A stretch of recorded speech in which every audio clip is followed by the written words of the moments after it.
del libro de los Hechos de los Apóstoles.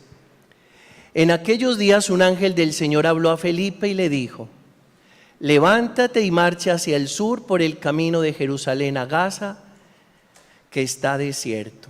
Se levantó, se puso en camino y de pronto vio venir a un etíope.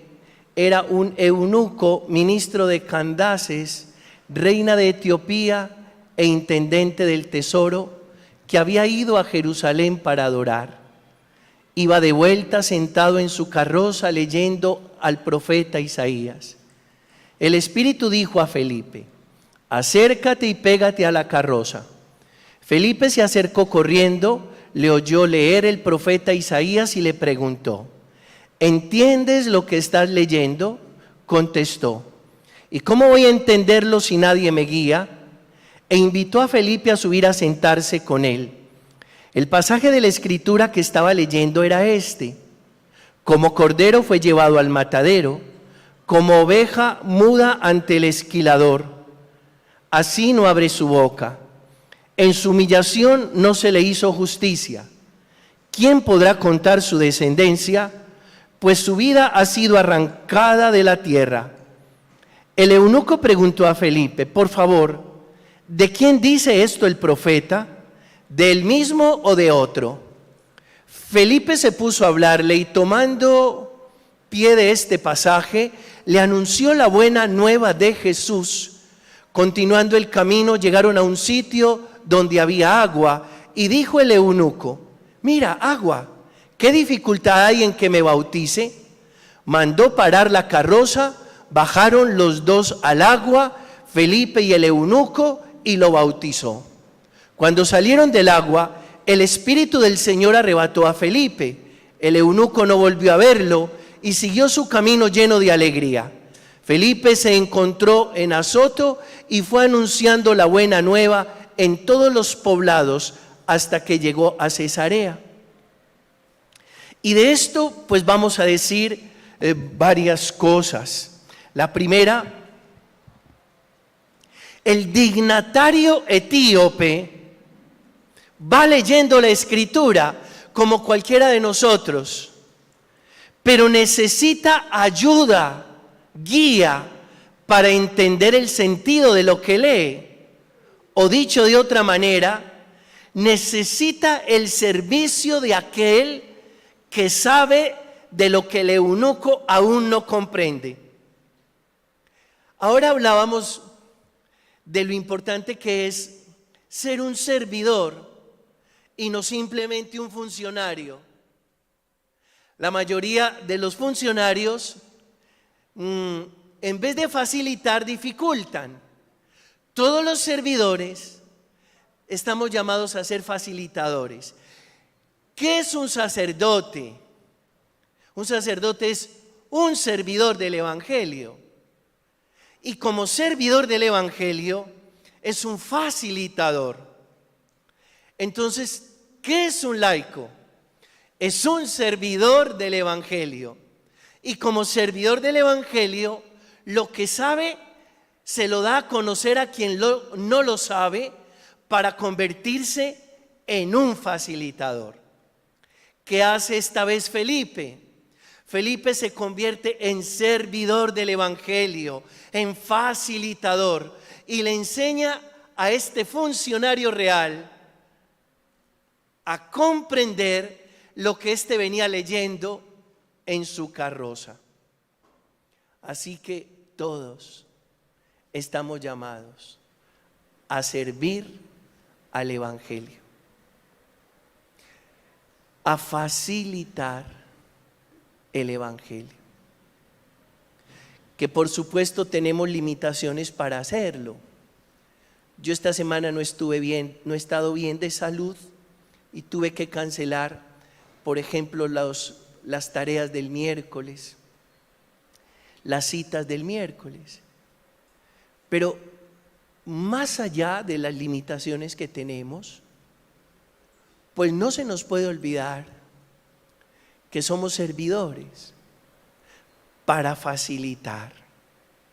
Segundo punto, el Espíritu Santo va guiando a Felipe. La misión de los evangelizadores, incluso cuando los vemos solos, casi abandonados, nunca es una tarea en soledad. Ustedes pueden decir, el Padre está solo. No estoy solo. Siempre tengo la compañía del Espíritu Santo. Felipe en ese momento aparentemente solo, pero fue el Espíritu Santo el que le dijo que se pegara a la carroza y que se pegara a la carroza para que escuchara lo que el funcionario real iba leyendo en la Escritura. Así que todos los evangelizadores tenemos la compañía del Espíritu de Dios. Todos los laicos que queremos hablar de Jesús no estamos solos en la tarea de hablar de Jesús. Tenemos el Espíritu Santo. Ustedes los laicos que reciben esta instrucción, después la tienen que entregar. Yo creo que el Evangelio tiene dos mitades.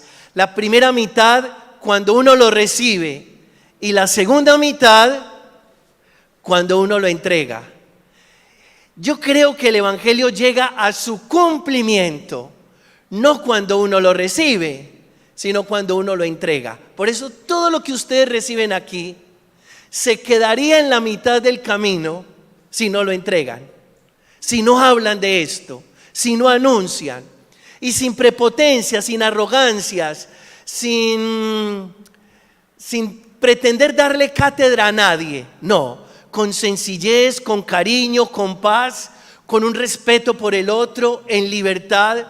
Pero el Evangelio que usted recibe se queda en la mitad del camino si no lo entrega. Lo tiene que entregar. Cuando lo entrega, ha terminado la tarea. El Evangelio ha llegado al punto que necesitaba llegar. Tercero, es el Espíritu Santo quien le dice a Felipe, acércate y ponte junto a esa carroza. La salvación de cada hombre es así también, un acto de elección, un acto de predilección y ternura con el Espíritu de Dios que mueve a los evangelizadores para que le expliquemos a los demás las bondades de Dios. No es simplemente saber una verdad. Es muy importante explicar esa verdad y explicársela a otra. Porque no se trata de saberlo, sino de saberlo explicar. Hay personas que saben mucho, pero les cuesta mucho transmitir lo que saben. Y saben demasiado, pero no son buenos transmisores. Para uno convertirse en buen transmisor, no es porque sabe mucho, sino porque tiene el auxilio ¿de quién? Del Espíritu Santo. Por eso usted puede ser magíster o puede tener un diplomado, en fin, muchas cosas. Y puede ser que usted no atendiste a Beatricita. ¿Albita la atendiste? Bien. Gracias, Albita. Y puede que tú sepas mucho. Y alguna vez te piden que hables de eso que sabes y no lo sabes expresar o transmitir. El que nos da la gracia de saber transmitir es el Espíritu de Dios. Es el Espíritu Santo. Qué rico una mamá que sepa transmitir su fe a sus hijos. Un papá que sepa transmitir su fe a sus hijos. Un sacerdote que sepa transmitir la fe a la comunidad. Un amigo que sepa transmitirle la fe a otro amigo. El esposo a su esposa, la esposa a su esposo. Cuarto, el etíope, el eunuco, le dice a Felipe, ¿qué problema hay que me bautices? Allá hay agua. Y esto es muy interesante porque esta decisión del etíope es una decisión inesperada y sucede en la informalidad. Digan informalidad. Eso es muy interesante Porque a veces nuestras expresiones religiosas se vuelven demasiado acartonadas y no dejamos espacio para el Espíritu de Dios. Ustedes no saben el premio que es para mí robarles una risa. Pero también sé los juicios que en otros sectores me hacen porque hago reír mi asamblea. Pero para mí, se los digo, para mí es el premio robarle a usted una sonrisa. Porque he ido aprendiendo que Dios no es tan serio, que Dios es alegre, que Dios es feliz y que nos quiere felices a todos. Y que nuestras celebraciones no son exitosas por la impecabilidad acartonada de su liturgia, sino por la vivencia que tengamos del Señor. El domingo pasado, curioso, vino un sacerdote de la diócesis de Buga y entonces antes nos estábamos revistiendo en sacristía. Yo le pregunté qué tarea desempeñaba en su diócesis y me dijo que era el director de liturgia. Yo, ay, jue madre. Y ahora que va a haber esa comunidad mía y mi manera. Y al final le dije, padre, perdóneme todas las corruptelas litúrgicas. Y me miró y se sonrió como quien dice, sí, estuvo muy buena la misa, pero ay María, a eso le falta mucha liturgia. Yo no creo mucho en el acartonamiento de la liturgia, pero sí creo mucho en la experiencia que la celebración nos pueda transmitir de Dios. Para mí, yo sé que tengo compañeros doctores en liturgia y a veces me llaman porque tal vez me husmean las redes y me llaman a hacerme correcciones y yo pues digo que sí, que lo voy a hacer y me hago el bobo, pero el Espíritu de Dios es impredecible y no se deja encajonar, no se deja encajonar. Él sopla en todas las direcciones y es muy lindo. ¿Por qué estoy hablando de esto? Porque el bautismo de este etíope sucede en la informalidad. Allí hay agua. ¿Cuál es el problema que me bautices? Y Felipe lo bautizó. Acontece como un regalo que rompe o detiene el curso de la carroza y de la vida de este hombre. Y creo que es como un santo desorden. ¿Qué es un santo desorden? Que el Espíritu de Dios va soplando inesperada, inusitada e impredeciblemente. Eso hace Dios.